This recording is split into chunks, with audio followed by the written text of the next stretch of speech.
Bien, queridos hermanos, bienvenidos una vez más a todos. Damos gracias al Señor por este tiempo y quisiera que hoy, en primer lugar, hiciéramos un repaso muy breve de lo que estudiamos hace 8 días. ¿Y qué fue lo que estuvimos estudiando hace 8 días en esta escuela o en esta reunión enfocada en las parejas y en los matrimonios? Estuvimos viendo que el matrimonio debe ser muy valioso en nuestros hogares, para nosotros mismos, porque el matrimonio es un pacto de compañía.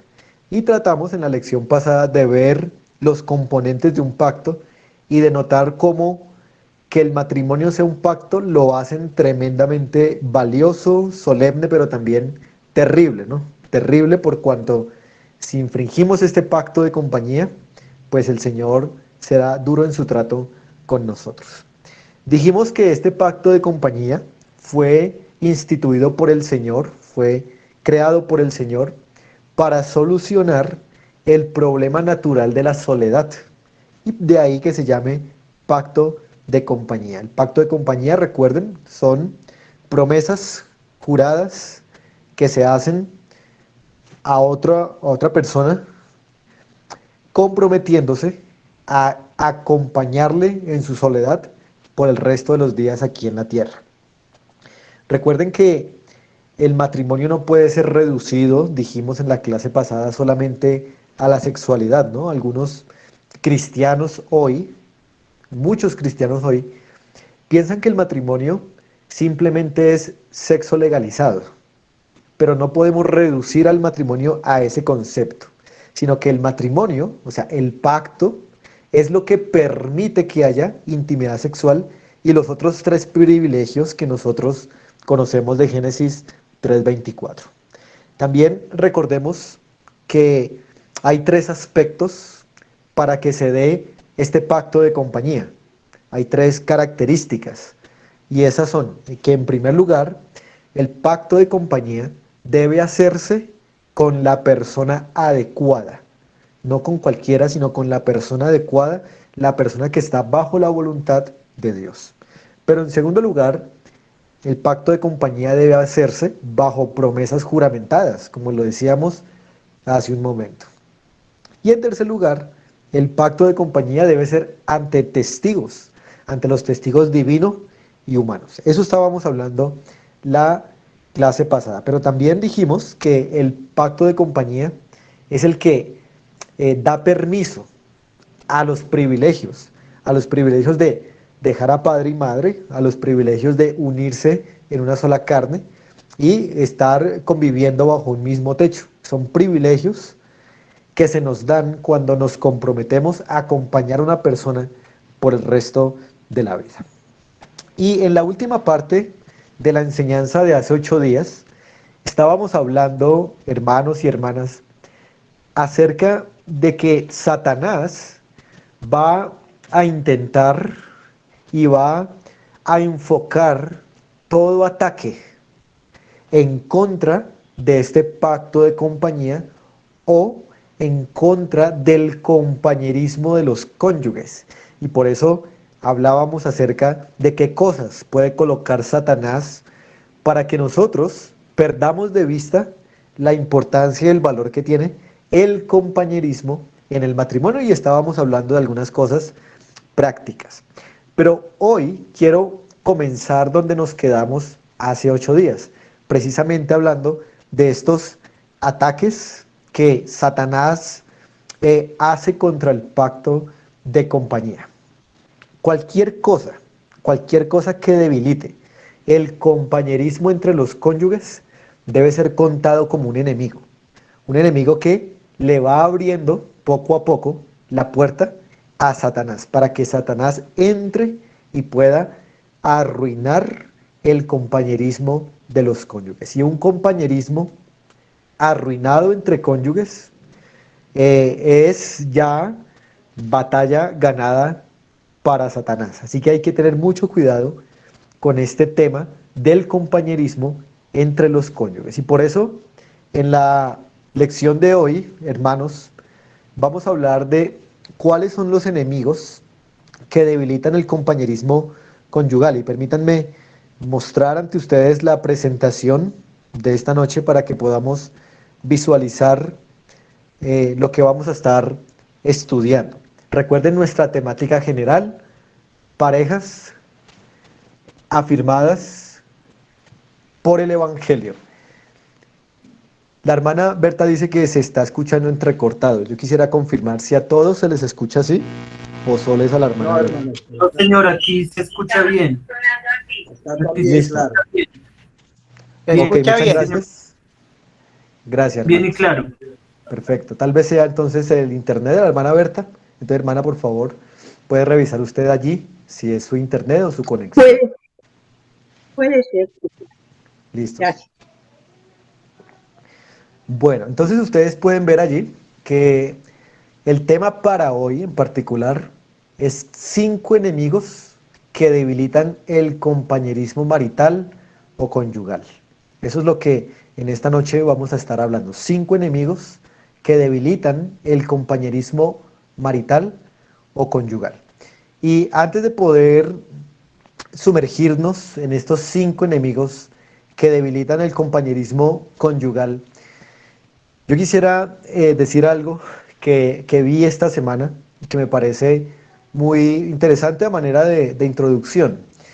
Estaba viendo un documental de la Segunda Guerra Mundial y me encontré que en la Segunda Guerra Mundial hubo una batalla en medio de esta guerra, que fue una de las más sangrientas, que fue una donde hubo más pérdidas humanas, pérdidas también materiales. Fue una batalla muy fuerte y muy dura. Y esa batalla fue cuando los nazis de Alemania intentó conquistar Rusia. Esa fue una batalla, como decimos hoy, épica. Y esta batalla no dio los resultados finales que Hitler esperaba. Y solamente para aterrizar un poco lo que fue esta batalla, el propósito de esta batalla y de otras batallas siempre es empezar debilitando las defensas de la ciudad que está siendo atacada. En este caso, la ciudad que estaba siendo atacada era Stalingrado. Stalingrado era una ciudad importante en Rusia, ya que llevaba el nombre de Stalin, ¿no? De su líder, de este hombre, y que se atacara a esta ciudad era, digámoslo así, un golpe no solamente bélico, sino también un golpe al orgullo ruso y a la ciudad que llevaba el nombre de Stalin. Y entonces, durante casi 900 días, imaginen eso, casi 3 años, casi 900 días, los nazis estaban batallando contra los rusos, matándose los unos a los otros y tratando de eliminar todas las defensas que daban acceso a la ciudad. En un punto de la batalla parecía que los nazis estaban avanzando, que estaban ganando terreno, pero Rusia había preparado 1.700.000 soldados, 1.700.000 soldados que harían la defensa en contra del avance nazi. Y efectivamente, más la llegada del invierno y más este 1.700.000 soldados rusos pudieron frenar el avance de los nazis, y he ahí la primera pérdida para Hitler y lo que finalmente traería más adelante también el fin y el declive de este imperio nazi que se estaba formando allí. Pero lo que quiero decir con todo esto es que una ciudad no está perdida, una ciudad no está perdida hasta que todas sus defensas no están destruidas. Y Stalingrado mantuvo sus defensas hasta el final, y por eso fue que esta ciudad no fue destruida por completo. Si no hubiese tenido defensas, fácilmente los nazis hubieran conquistado. Eso mismo, hermanos, sucede con el matrimonio. El matrimonio es algo digno, es algo importante. Y Satanás sabe que es así, tanto que siempre va a tratar de conquistar y de hacer guerra ahí en el matrimonio, en el pacto de compañía. Y por eso vamos a ver que si nosotros debilitamos estas 5 cosas que hoy vamos a ver, vamos a ir perdiendo batalla en la cual Satanás puede entrar y destruir nuestros propios matrimonios. Así que por eso vamos a ver estos 5 enemigos que debilitan el compañerismo marital. Bueno, ¿cuáles son estos 5 enemigos que debilitan el compañerismo conyugal y le dan lugar, ¿no? Le abren la puerta a Satanás? Entonces vamos a irlos mirando uno a uno. Así que el primero, hermanos, va a aparecer ahí en la pantalla y es este. Bueno, está pequeño, pero yo lo voy a ir leyendo. Si usted está en el celular, seguramente no lo va a alcanzar a leer, porque voy a poner los 5 aquí para que se puedan ver todos. Pero el primer enemigo que debilita el compañerismo marital es el perdón retenido. Ese es el primer enemigo, el perdón retenido. Es decir, no perdonar y no pedir perdón. El perdón retenido es el primer enemigo del compañerismo marital. Si no hay perdón entre los cónyuges, el compañerismo se va debilitando. Y si se debilita el compañerismo, Satanás puede entrar y hacer daño con ese matrimonio. Así que vamos a mirar el pasaje que nos enseña esto. Vamos a Colosenses capítulo 3, hermanos, para considerar allí lo que la Escritura nos dice acerca del perdón. Un tema que es conocido por nosotros, pero difícilmente practicado, y por eso necesitamos el poder del Señor para poder perdonar. Colosenses 3:13. Permítamelo leer a favor de ustedes. Dice así: soportándoos unos a otros y perdonándoos unos a otros, si alguno tuviere queja contra otro. De la manera que Cristo os perdonó, así también hacedlo vosotros. Ese pasaje claramente el apóstol Pablo manda a los hermanos de Colosas a que se soporten entre ellos, pero que si llega a haber alguna queja entre ellos mismos, tienen que poner en práctica el perdón. Bueno, vamos a tomar esta verdad de este pasaje y vamos a aplicarla al contexto matrimonial. En primer lugar, este pasaje es un mandato del Señor a que nosotros nos perdonemos. Y como estamos aplicándolo en el contexto de los cónyuges, entonces Dios nos está mandando en este pasaje a que los cónyuges deben perdonarse y, por supuesto, deben pedir también perdón. Por eso el pasaje dice, perdonándoos unos a otros. Entonces es un mandato, no es una opción para ti perdonar o pedir perdón, sino que es un mandato que el Señor te está dando. Debes hacerlo cuanto antes.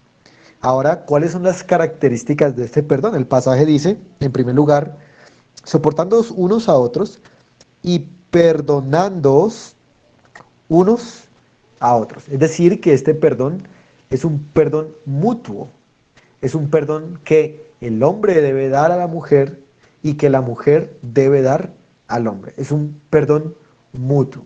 No solamente uno es el que siempre debe perdonar o pedir perdón, sino que ambos deben entrar en esa dinámica de estar perdonando y de estar pidiendo perdón.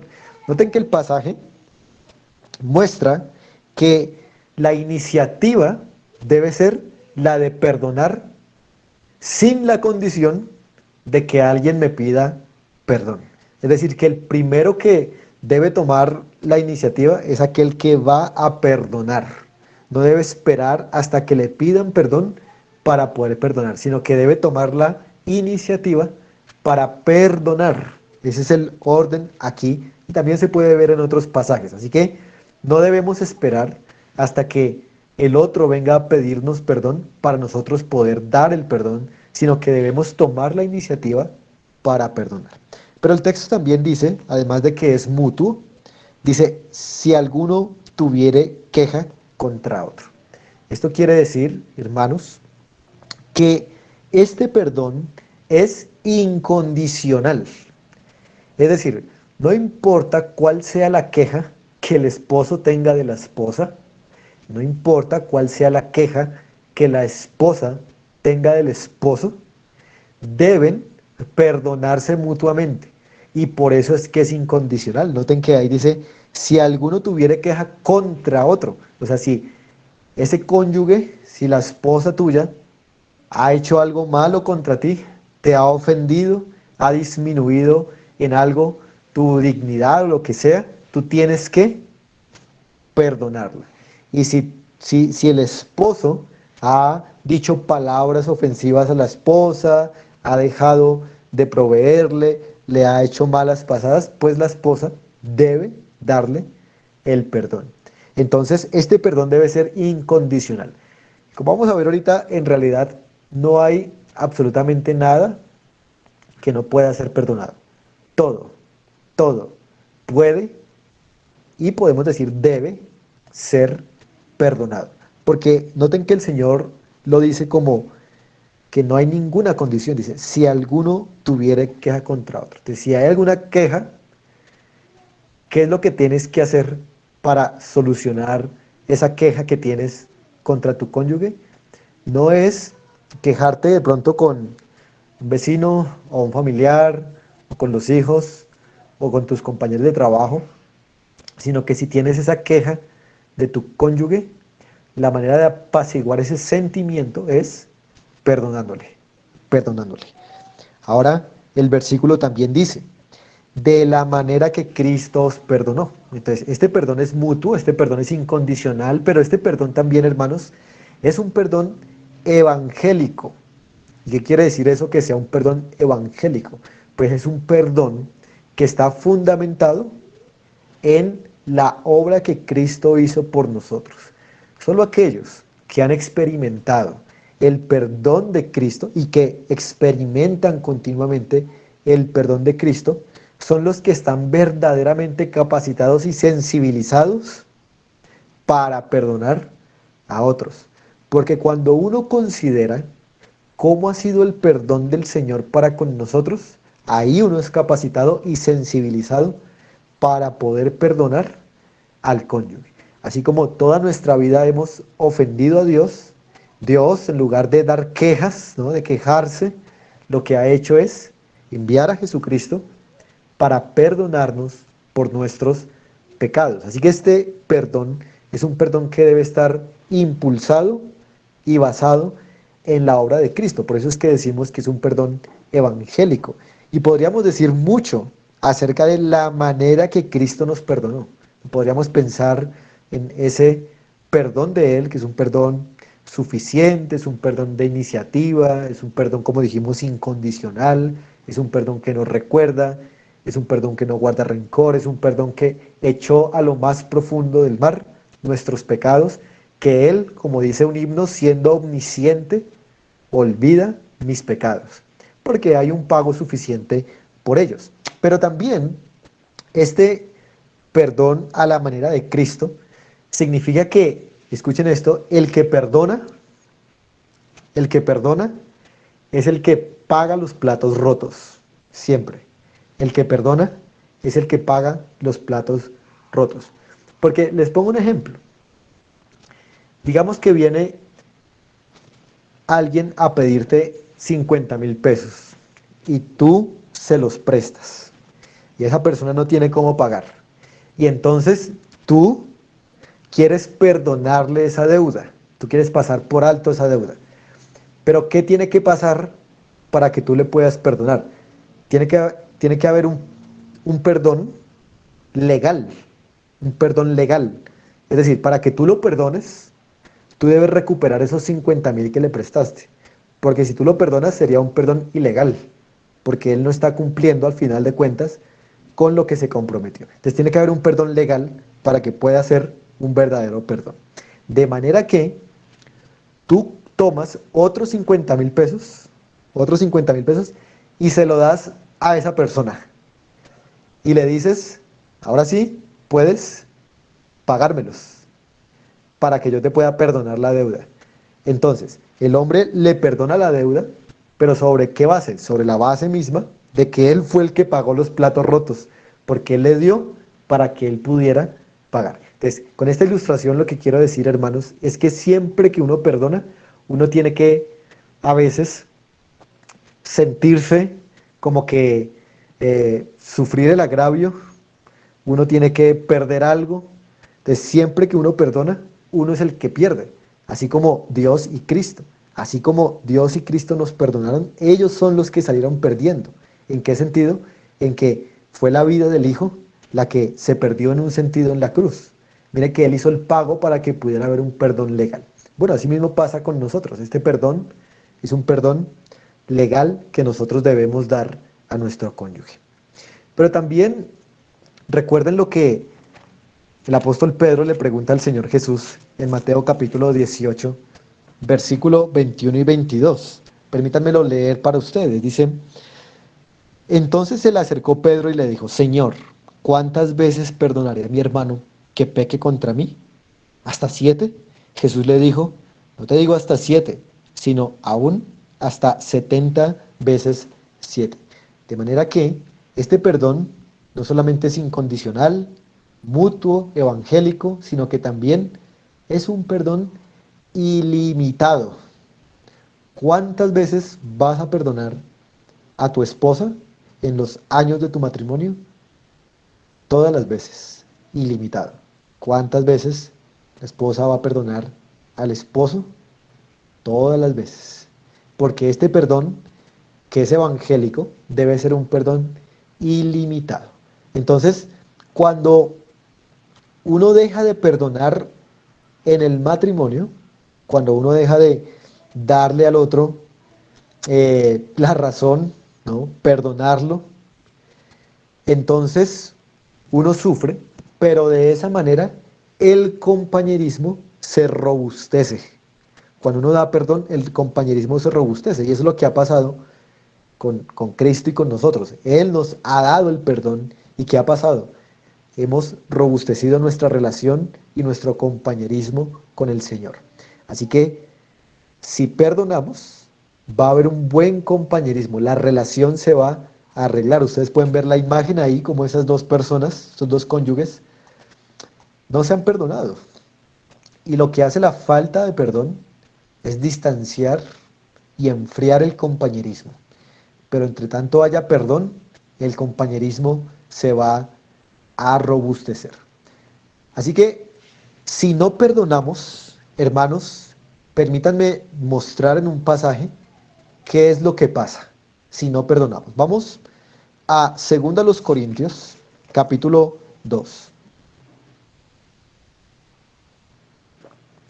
que es el otro texto que aparece allí. 2 Corintios, capítulo 2, versículo 11. Bueno, desde el versículo 10. Y veamos lo que sucede cuando nosotros dejamos sin perdón a nuestro cónyuge. 2 Corintios 2, 10 y 11. Dice así, hablando Pablo a la iglesia de Corinto, y al que vosotros perdonáis, yo también, porque también yo lo he perdonado. Si algo he perdonado, por vosotros lo he hecho en presencia de Cristo. ¿Para qué? Para que Satanás no gane ventaja alguna sobre nosotros, pues no ignoramos sus maquinaciones. En este contexto en el que Pablo está hablando, la iglesia había puesto en disciplina a un creyente que estaba en un pecado escandaloso. Pero la disciplina ahora había llegado a un punto, al otro extremo, de que no querían perdonarlo habiéndose el hombre arrepentido. Pablo ya lo había perdonado, pero la iglesia todavía no. Y Pablo les dice, no, perdónenlo, perdónenlo, porque si no lo perdonan, Satanás va a ganar ventaja sobre él y sobre ustedes. En otras palabras, la falta de perdón abre puerta en las defensas matrimoniales para que Satanás entre y, como dice el texto, gane ventaja. gane ventaja. Y eso no queremos, que en nuestro matrimonio haya un integrante más que sea Satanás ganando ventaja, porque Satanás con ventaja, él no la va a desaprovechar. Así que si tú retienes el perdón para tu cónyuge, sea la razón por la que sea, entonces tú vas a darle puerta abierta a Satanás para que gane ventaja sobre ese matrimonio, y esa distancia y ese compañerismo se va a ver totalmente afectado. Así que, hermano, hermana, perdona. Segundo enemigo que debilita el compañerismo matrimonial. Vamos a mirarlo allí y es el siguiente. La abstinencia sexual. La abstinencia sexual entre los cónyuges es el segundo enemigo que debilita el compañerismo matrimonial. Vamos al pasaje que nos enseña esta verdad. Primera a los Corintios, capítulo 7, versículo 5. Bueno, desde el versículo 3 hasta el 5.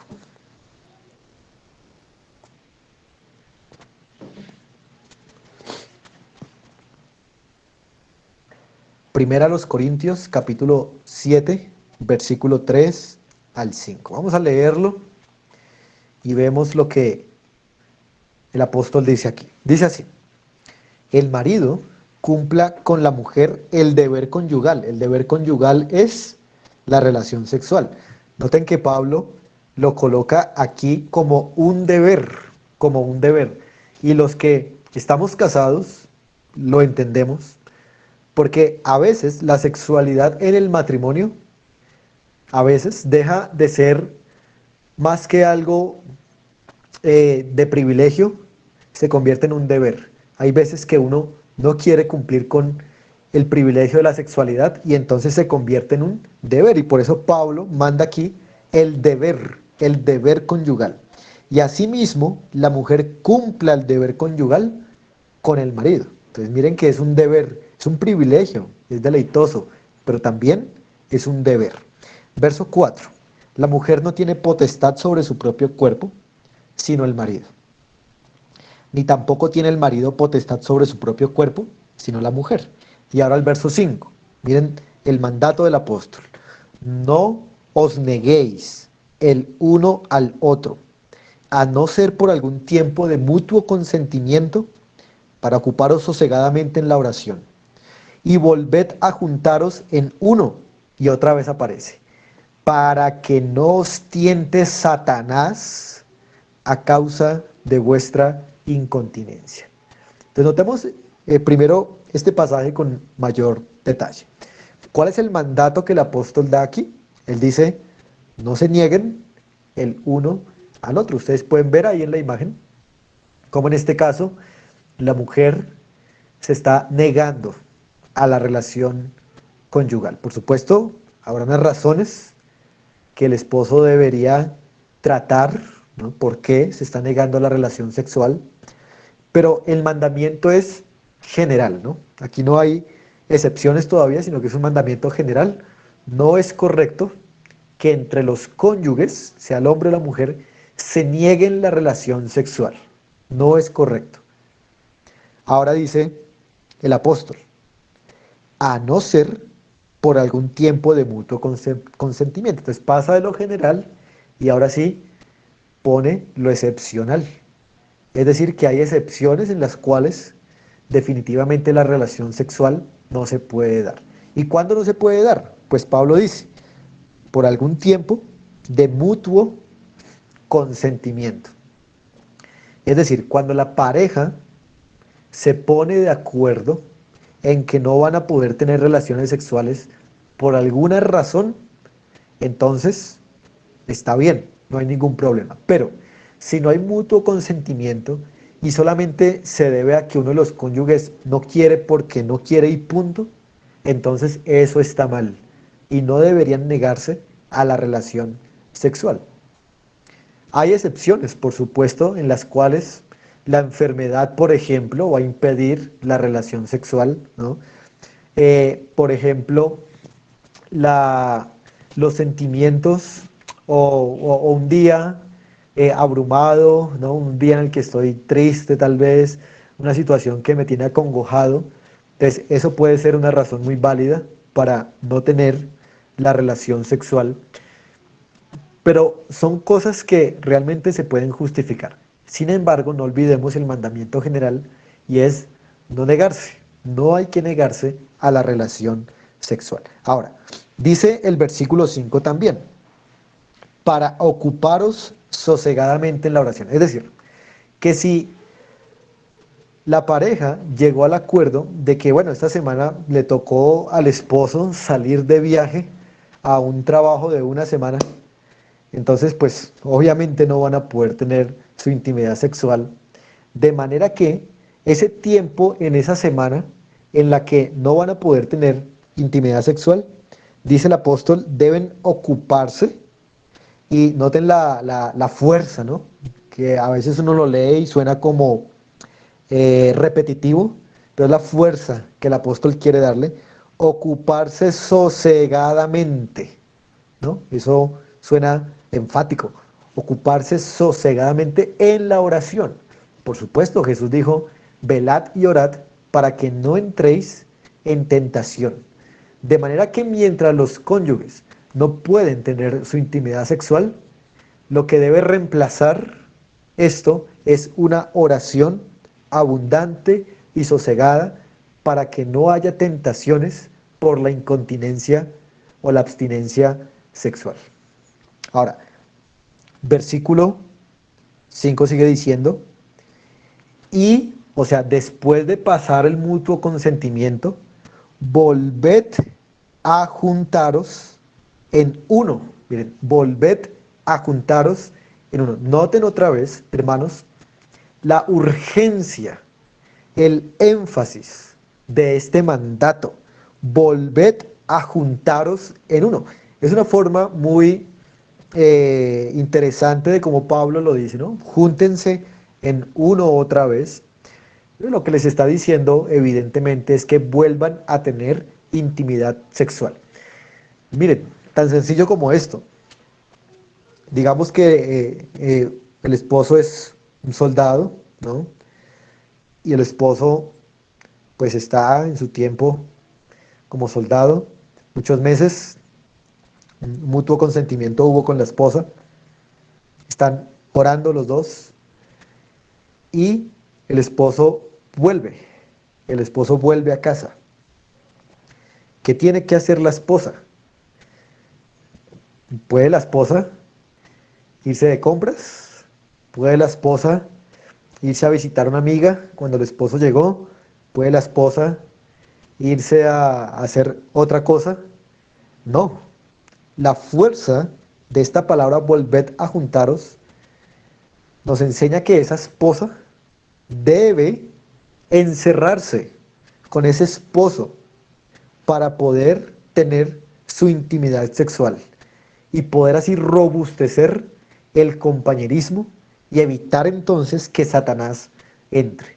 Qué triste es, ¿no? Que después de un mutuo consentimiento o de un tiempo que no se haya podido tener intimidad sexual, alguno de los dos prefiera hacer otra cosa u otra actividad, negándole así al otro la intimidad sexual que nosotros como seres humanos necesitamos, ¿no? Y alguien podría preguntar, bueno, eh, entonces, ¿con qué frecuencia, ¿no? ¿Con qué frecuencia se debería sostener pues la relación sexual o la intimidad sexual?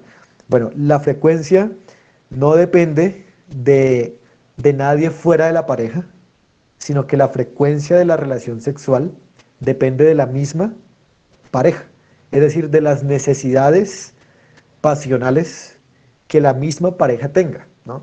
Si la esposa tiene necesidades sexuales frecuentes, pues esa debe ser la frecuencia. Si el esposo las tiene frecuentes también, pues esa debe ser la frecuencia. Si no son tan frecuentes, no siempre va a ser lo mismo. Hay a veces tiempos más largos, tiempos más cortos, pero lo que sí se debe tener en cuenta es que se deben sostener y mantener las relaciones sexuales tanto como sea posible. Y Pablo da la razón de esto. Dice el versículo 5, para que no os tiente Satanás a causa de vuestra incontinencia. Así que si la pareja no está teniendo relaciones sexuales, eso es abrirle la puerta a Satanás para que él venga y empiece a tentar al hombre. Lo tienta en el trabajo, lo tienta en el celular, lo tienta en la televisión, para que empiece a tentar a la mujer, la empiece a tentar con antiguas amistades, por el celular, por la televisión.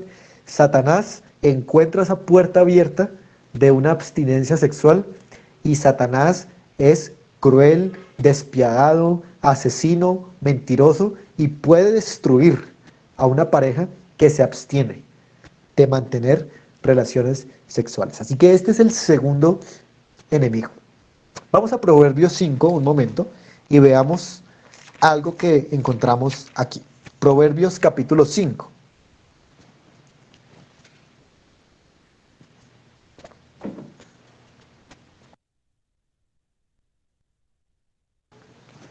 Proverbios capítulo 5 y permítanme leer para ustedes desde el versículo 15.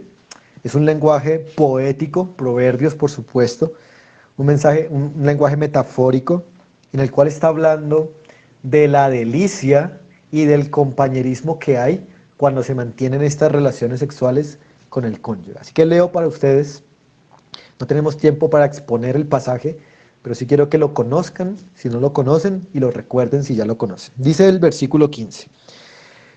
Bebe el agua de tu misma cisterna. O sea, es una referencia a la intimidad sexual con la esposa.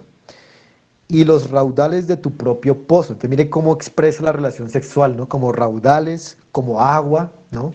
Versículo 6. Se derramarán tus fuentes por las calles, hablando de la infidelidad, y tus corrientes de aguas por las plazas. Verso 17. Sean para ti solo y no para los extraños contigo. Sea bendito tu manantial y alégrate, miren, deleítate con la mujer de tu juventud. Verso 19, como sierva amada y graciosa Gacela, sus caricias te satisfagan en todo tiempo, y en su amor recréate siempre. ¿Y por qué, hijo mío, andarás ciego con la mujer ajena? Y abrazarás el seno de la extraña. Entonces noten cómo este texto muestra ese deleite y ese placer que hay entre los cónyuges cuando mantienen las relaciones sexuales. Pero vamos al tercer enemigo, sigamos avanzando. Y el tercer enemigo, hermanos, del compañerismo marital es la comunicación deficiente. La comunicación deficiente. Quiero que me acompañen a Efesios. Vamos a Efesios, capítulo 5, y veamos este tercer enemigo del compañerismo marital.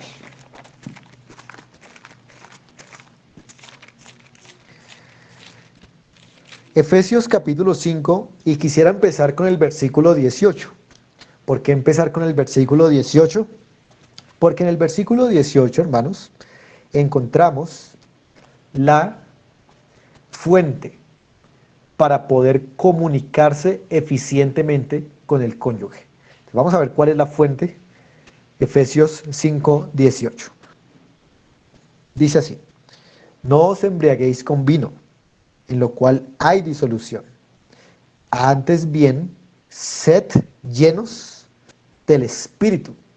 Y noten el 19, 5:19, inmediatamente lo que sucede. Verso 19, hablando, miren cómo la llenura del Espíritu produce un hablando entre vosotros con salmos, con himnos y cánticos espirituales, cantando y alabando al Señor en vuestros corazones. Verso 20, dando siempre gracias por todo al Dios y Padre en el nombre de nuestro Señor Jesucristo.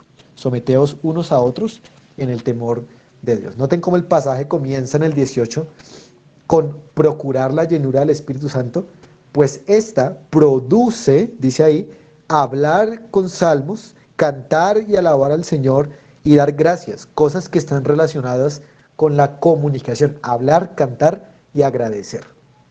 Es decir, hermanos, que para lograr una comunicación eficiente entre los cónyuges es necesario estar controlados por el Espíritu Santo. Y alguno puede preguntar, ¿qué es estar controlados o llenos del Espíritu Santo? Bueno, el pasaje paralelo de Efesios, que es Colosenses, dice: la palabra de Cristo more en abundancia en todos vosotros, hablando entre vosotros con salmos e himnos y cánticos espirituales. Entonces uno pone esos dos pasajes, Colosenses y Efesios, y se da cuenta de algo, que estar llenos del Espíritu en Efesios equivale a tener lleno el corazón de la palabra de Cristo. Así que, ¿cómo es estar llenos del Espíritu Santo? Estar llenos de la palabra del Señor. Muchas veces en la Escritura el Espíritu se equipara a la palabra de Dios o el Espíritu usa la palabra de Dios. De manera que aquí podemos entender que ser llenos del Espíritu Santo es estar llenos de la palabra de Dios. Así que entre más de la palabra de Dios tengamos en nuestra vida, nos será más fácil ser guiados por el Espíritu para hablar, para cantar, para agradecer en el contexto marital. Es muy importante, hermanos, que nosotros dependamos de la palabra del Señor para mejorar la comunicación deficiente que tenemos con nuestra pareja. De manera que una de las causas por las cuales los hombres no comunicamos mucho debe ser la falta de estar llenos del Espíritu Santo. Ahora, no significa tanto hablar poco. No estoy diciendo que esté mal hablar poco, sino hablar eficientemente, hablar correctamente, hablar adecuadamente a nuestra esposa sin lastimarla, sin dañarla, contándole lo que es necesario y lo que es bueno y edificante para ella. Pero noten ahí atrás, también, hermanos, en el capítulo 4, el verso 29 en adelante, las advertencias que el apóstol Pablo da. Efesios 4:29 dice: ninguna palabra corrompida salga de vuestra boca, ¿no? La palabra corrompida y es palabra podrida, ¿no? Como un fruto podrido. Es decir, hermanos, que ninguna palabra de la boca del cristiano debe ser podrida, especialmente con relación a su esposa, ¿no? Y a veces uno de esposo es sarcástico, ¿no? Es irónico con ella y dice cosas ásperas, cosas rudas, cosas hirientes. Bueno, hermanos, todo eso debe ser cambiado por nuestra boca. El tono que también a veces usamos para hablar también debe ser cambiado. Miren lo que el texto dice. Versículo 31: quítense de vosotros, los creyentes, toda amargura, enojo, ira, gritería, maledicencia y toda malicia. Miren, gritería es muy común, hermanos, ver entre los cónyuges gritería. Es un pecado que se condena aquí por el apóstol Pablo. La gritería es pecado. Los cónyuges no deberían gritarse, sino que deberían ser suaves con sus palabras. Maledicencia, que podríamos decir las groserías, ¿no? Vulgaridades, no deben estar en la comunicación entre los cónyuges, y toda malicia. Miren cómo el apóstol entonces condena, ¿no?, estas palabras corrompidas, esta comunicación deficiente hacia nuestro cónyuge. Recuerden lo que Proverbios 15:1 dice. Permítanmelo leer para ustedes, hermanos, un pasaje muy interesante. Dice: la blanda respuesta quita la ira, mas la palabra áspera hace subir el furor, ¿no? Nosotros, en lugar de decir respuestas blandas, siempre damos más bien palabras ásperas, y por eso el matrimonio se vuelve un campo de batalla, de gritería, de maledicencia, de palabras corrompidas, y eso no está bien. La buena comunicación, una comunicación eficiente, agradable, santa, piadosa, bíblica, genera entonces y robustece el compañerismo marital. De lo contrario, ese compañerismo va a ser quebrantado por una mala comunicación. Cuarto enemigo. Cuarto enemigo. Vamos a mirar cuál es el cuarto enemigo, hermanos. Espero que me estén siguiendo. Y vamos a ver el cuarto entonces. El enojo injusto. Ese es el cuarto enemigo. Y vamos a ver esto en Efesios 4:26 y 27. Vamos a leerlo y vamos a resolver lo que quiero decir con relación al enojo injusto. Efesios 4:26, ahí donde estamos observando, dice así: airaos, pero no pequéis, no se ponga el sol sobre vuestro enojo, y miren quién aparece otra vez: ni deis lugar al diablo, ni deis lugar al diablo. En primer lugar, permítanme, hermanos, poder definir lo que es la ira y lo que es el enojo. Aunque en el versículo 26 que ustedes ven ahí, dice airaos, es la palabra ira en griego, pero no pequéis, no se ponga el sol sobre vuestro enojo. Enojo ahí es la misma palabra para ira, o sea, es ira y ira, con algunas diferencias, pero es la misma raíz de ira. Pero en el versículo 31, hermanos, hay una diferencia entre las palabras griegas que el español también diferenció. Miren el 31: quítese de vosotros toda amargura, enojo, ira. Miren, enojo, ira. Así como en español son dos palabras diferentes, en el griego también son dos palabras diferentes. Permítanme explicar la diferencia. La diferencia es la siguiente: la palabra ira, la que aparece en el versículo 26, significa esa molestia, ¿no? Esa rabia, puede decir uno, que es prolongada. Esa es la definición: prolongada, que puede durar mucho tiempo, que puede durar muchos días.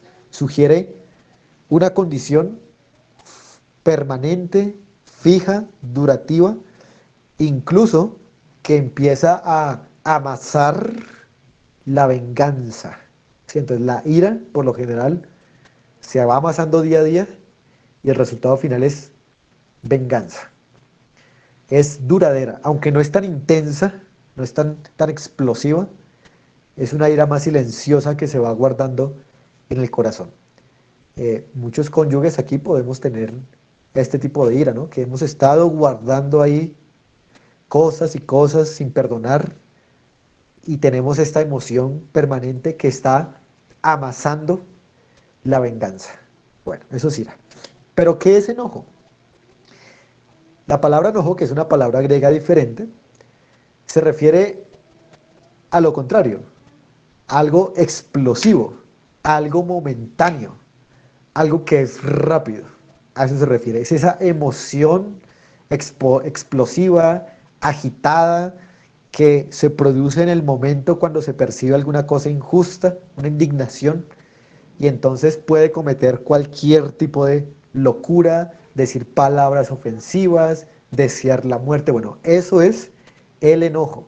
Es algo explosivo. Así que esa es la diferencia entre ira y entre enojo. Ira es algo durativo, pero enojo es algo explosivo. Así que en el versículo 26, ¿qué es lo que Pablo está condenando? Pablo está condenando aquí dos cosas. En primer lugar, que uno tenga una ira por razones injustas, y que por esas razones injustas esa ira le dure mucho a uno. Y por eso dice: no se ponga el sol sobre vuestro enojo o vuestra ira, que es la misma palabra griega ahí. No se ponga el sol sobre vuestra ira. Es decir, que está mal que uno esté molesto por mucho tiempo, porque como dice el texto, uno puede pecar. Ahora, uno puede tener ira sin pecar, por supuesto que sí. Cuando uno se molesta por algo injusto, es una ira correcta. Por ejemplo, cuando uno se molesta por el pecado, esto es una ira justa. Pero cuando uno se molesta injustamente por cosas en la casa que no son razón para molestarse, eso es lo que se condena en este pasaje. Y más si uno se pone bravo, llamémoslo así, por esa bobada, y eso le dura harto tiempo, eso realmente es una actitud bastante inmadura que debe ser trabajada en el cónyuge. Así que ya sea lo uno, ira, o enojo, lo otro que es más explosivo, ambos deben desecharse, porque ¿qué pasa si se da lugar a la ira? Especialmente el verso 27 dice: ni deis lugar al diablo. Noten cómo se relaciona aquí el tener esta sensación prolongada de molestia con el permitirle entrar a Satanás. ¿Por qué? Porque cuando uno está con ira, pues Satanás pone tentaciones que van a alimentar esa ira, alimentar esa venganza, alimentar esos pensamientos en contra del otro cónyuge. Así que hermanos, tratemos la ira con la ayuda del Señor para que esta no nos dure mucho y rápidamente podamos deshacernos de ella perdonando, por supuesto, perdonando rápido eso que se nos ha hecho a nosotros. Ahora, lo contrario a la ira y al enojo, que es la mansedumbre, ¿no? La humildad, la paz, robustecen el compañerismo marital. Pero si tú eres enojón todo el tiempo, y si tú estás lleno de ira todo el tiempo, hermano, hermana, eso está dañando tu compañerismo marital. Eso hace que esa relación se esté quebrantando y Satanás entonces entra en una relación donde hay enojo y donde hay ira. Y ahora, hermanos, veamos el último enemigo del compañerismo marital. El último enemigo. Vamos a ver cuál es. El último enemigo del compañerismo marital es el abandono deliberado o voluntario de la adoración familiar. Ese es el quinto enemigo. Si un matrimonio abandona voluntariamente, por pereza, por fastidio, por lo que sea, la adoración familiar, especialmente entre cónyuges, eso debilitará inmensamente el compañerismo marital. Veamos las bases bíblicas de esto. Vamos a Efesios capítulo 5, ahí donde estamos. Y notemos que la responsabilidad del esposo es enseñarle a la esposa y que el instrumento para enseñarle es la palabra de Dios y que la palabra del Señor se le puede enseñar en muchas ocasiones, pero en particular en tiempo de adoración familiar. Efesios capítulo 5, verso 25 al 27 dice el apóstol: maridos, amad a vuestras mujeres, así como Cristo amó a la iglesia y se entregó a sí mismo por ella, para santificarla, habiéndola purificado en el lavamiento del agua por la palabra. Miren, verso 27, a fin de presentársela a sí mismo una iglesia gloriosa, que no tuviese mancha ni arruga, ni cosa semejante, sino que fuese santa y sin mancha. El Señor Jesucristo ha purificado a su esposa, lavándola en la palabra de Dios. Y como nosotros los esposos somos representantes de Cristo aquí en la tierra, debemos también lavar a nuestras esposas con el lavamiento que se puede producir únicamente con la palabra del Señor. Así como tú te lavas todos los días, porque todos los días te empuercas en tu trabajo, te ensucias haciendo las actividades, pues asimismo nuestras almas se ensucian con el quehacer diario. Y por eso es necesario limpiarnos con la palabra del Señor. Pero aquí en particular es al marido al que se le manda limpiar a su esposa con la palabra de Dios. ¿Cómo se puede hacer eso? ¿En qué momento? Bueno, la adoración familiar es un instrumento, es un medio a través del cual podemos limpiarnos mutuamente, en el cual el esposo limpia a la esposa y el esposo también pues es limpiado en ese momento. Pero noten lo que el apóstol Pedro también dice. Vamos a Primera de Pedro, capítulo 5.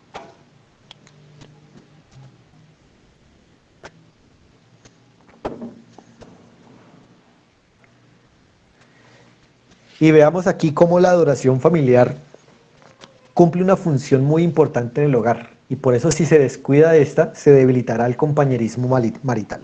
Primera de Pedro 5:8, miren, es un pasaje que conocemos, pero vamos a hacer la aplicación directa al compañerismo matrimonial. Primera de Pedro 5:8 dice: sed sobrios y velad, porque vuestro adversario, el diablo, como león rugiente, anda alrededor buscando a quien devorar. La pregunta es: ¿a quién devora el león rugiente? Pues el león rugiente en este texto devora a aquellos que no están sobrios y que no están velando. Sí, esa es la metáfora. Aquellos que están descuidados, que andan por ahí caminando como si no hubiera león, pues el león se los come. Pero aquellos que están sobrios y que están velando, están muy atentos y muy cuidadosos para que este león no los vaya a devorar. Ahora en la vida cristiana, cómo es esto? Pues aquellos que se mantienen orando no van a ser comidos y devorados por el león. Por eso una familia, unos cónyuges que velan y se mantienen sobrios entre ellos, no tendrán que sufrir que el león rugiente los devore. Pero si una familia no es sobria y no vela en oración, entonces el león los va a coger y los va a devorar. Así que noten cómo la función de la adoración familiar es útil aquí, en que ella nos va a permitir fortalecer nuestro velar y nuestro ser sobrios para poder defendernos y estar firmes ante estas acechanzas de Satanás, que es el león rugiente. Así que si tú dejas de un lado la oración y la palabra, Satanás entra y devora tu hogar. Pero otro pasaje más, hermanos, que quisiera citar es 2 de Timoteo. Quiero que me acompañen allí y notemos cómo la adoración familiar es útil para algo más. 2 Timoteo, capítulo 2, verso 25 y verso 26.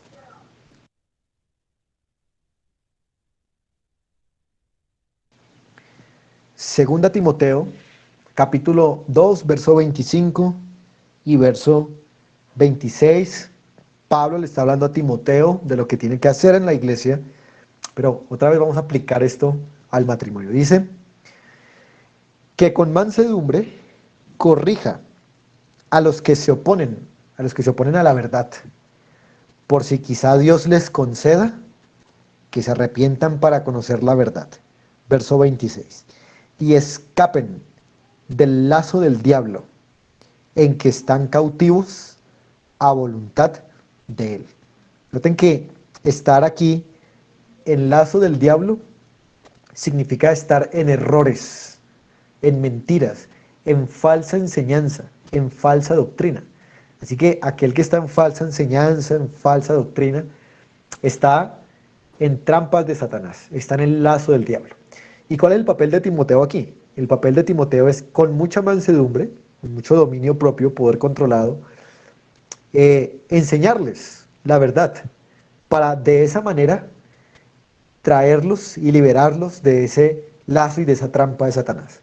Bueno, el esposo es en ese sentido un salvador o un liberador, en que si le enseña a su esposa, puede liberarla, ¿no?, de algún lazo del diablo doctrinal en el que ella pueda estar y que de pronto en la familia no se sabe. Y la adoración familiar a veces, si se hace en ocasiones expositivamente o temáticamente, va a suscitar muchas preguntas para resolver asuntos doctrinales en la casa y de esa manera protegerse de la falsa doctrina, que es siempre una estrategia de Satanás para avanzar en la iglesia y en la familia.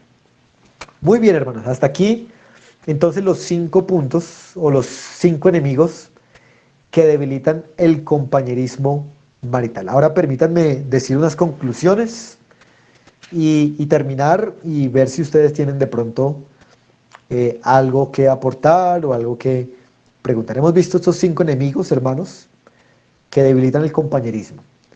El perdón retenido. Hemos visto también la abstinencia sexual, la comunicación deficiente, el enojo injusto y el abandono de la adoración familiar. Así que ahora, hermanos, permítanme hacerles unas preguntas para terminar. Primera pregunta es: ¿qué es aquello, esposo o esposa, que aún no has perdonado? ¿Qué es aquello que aún no le has perdonado a tu esposo o a tu esposa? Puede ser algo que pasó hace meses, incluso puede ser algo que pasó hace años. Entonces tú necesitas acercarte y decirle: te perdono por esto y por lo otro, y el Señor te respaldará y te ayudará a deshacerte de esa sensación de que estás en rencor o en rabia contra tu cónyuge. Así que perdónalo, de verdad, para que puedas ser libre tú de esa sensación de rencor y de amargura. Segunda pregunta, ¿cuándo fue la última vez, hermano o hermana, que disfrutaron de una relación sexual entre los cónyuges? ¿Cuándo fue la última vez? ¿Crees que ya pasó mucho tiempo? ¿Crees que se están negando el uno al otro? Bueno, recuerda que debe hacerse, es un deber marital y que si no se hace, por ahí puede entrar Satanás. Tercera pregunta, ¿qué tipo de palabras estás usando para con tu cónyuge? Palabras corrompidas, palabras necias, palabras vulgares, gritería, maledicencia, o palabras edificantes de gracia, de gratitud, de salmos, de palabra de Dios. Bueno, es muy importante ser controlados por el Espíritu para tener una comunicación eficiente. Cuarta pregunta, cuarta pregunta. ¿Estás molesto por algo que tu cónyuge hizo? ¿Tienes ira o tienes enojo? ¿Cómo vas a hacer para tratar esta ira y este enojo? Pues debes perdonar, debes tranquilizarte, debes hablar con el Señor y debes pedir perdón a tu esposo o a tu esposa. Y quinta pregunta, ¿cuándo fue la última vez que le enseñaste la palabra a tu esposa? Especialmente te hablo a ti, esposo. Recuerda que es tu deber, tu responsabilidad de enseñarle para evitar así que Satanás gane ventaja en tu hogar. Así que, hermanos, espero que podamos ser animados con esta enseñanza, recordando siempre que después de pasar toda prueba y toda tentación, recuerden, el diablo se aparta por un tiempo, como dice Lucas 4:14, indicando con eso que él volverá a seguir tentando y a seguir probando los matrimonios. Así que hermanos, de esa manera hemos terminado este tiempo especial. Bueno hermanos, les deseo a todos que pasen feliz noche y muchas gracias por estar aquí conectados.